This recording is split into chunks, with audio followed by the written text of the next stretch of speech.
So you've had some massive, massive career shifts in the past year. I call it almost like corporate girly into like complete entrepreneur in a very different field, going from entertainment industry work to astrology. What you were manifesting when you wanted to initially make this shift? I actually wasn't interested in manifesting this at first because it was a hobby and it was fun for me. And I have been studying astrology for years and years and years on my own. I took courses. I don't know how many books I have now, between like 30 to 50 books in my arsenal that I keep rereading. Like every type of astrology book you could think of, right? I've taken so many courses. I've had mentors. Well, in the beginning, I was skeptical. So I first started learning astrology because I wanted to prove it wrong. And then the more I learned, the more I realized there was something really fascinating here and there was something to this. And I kept just learning from everybody. And then I started reading my friends' charts for fun, or even just going out to dinner with people. And I'd say, oh, this is why this is happening in your life right now, because you're going through this cycle or this transit. I had so much hesitation and resistance to actually even doing this as a career.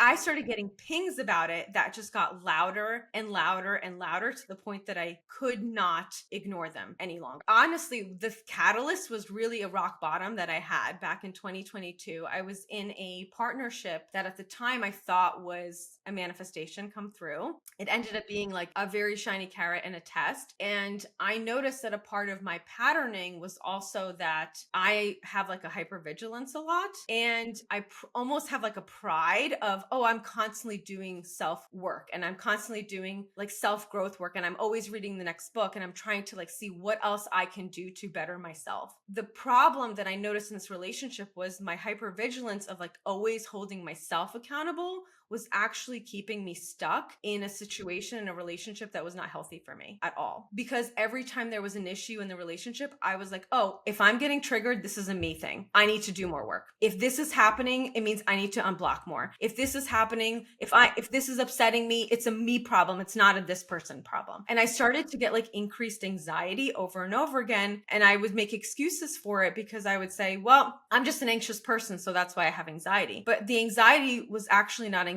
It was actually my intuition telling me like, you're not safe in this relationship. And I don't mean safe like that, there was something really scary going on, but just I wasn't emotionally safe there. I think that this is part of something that I realized was part of my patterning of I'm so used to taking so much accountability that I almost remove all the accountability off of the other person for showing up that same way and doing their own work. So I ended up leaving the relationship. I very quickly realized this was a test. We weren't together for very long. It was like 5 months. And then I was rock bottomed really intensely. And I kept getting pings during this rock bottom. I would see my friends and all these things. And I was like, why is this happening? And they would say, you know what, Asha, you said this to me about my chart. And I've had readings with other people and like no one ever told me that about my chart. And then I would meet up with another friend and they would say, I've read so much online and no one's ever said this. And I just kept getting pings that just kept getting louder and louder and louder, to the point that I couldn't ignore them anymore. Of like, the way that you see the planets, like the way that you see astrology is different. And there's a reason for that.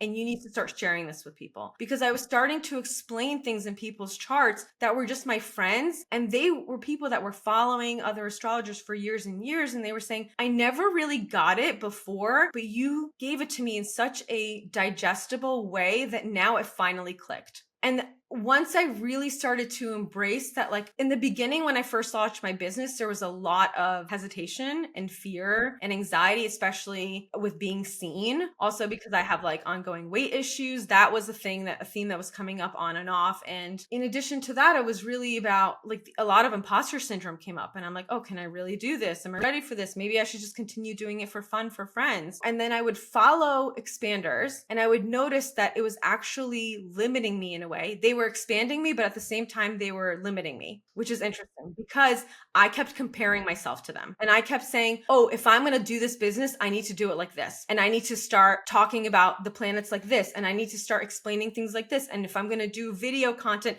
I need to make sure that it includes this because this is the way this person's doing it. And in fact, I wasn't supposed to do any of that. The second I really embraced like my own unique way of doing it is when things really took off in my career, because every single person that has a session with me now comes in and says, I finally understand my chart because you explain it in a digestible, different way than I've ever heard before.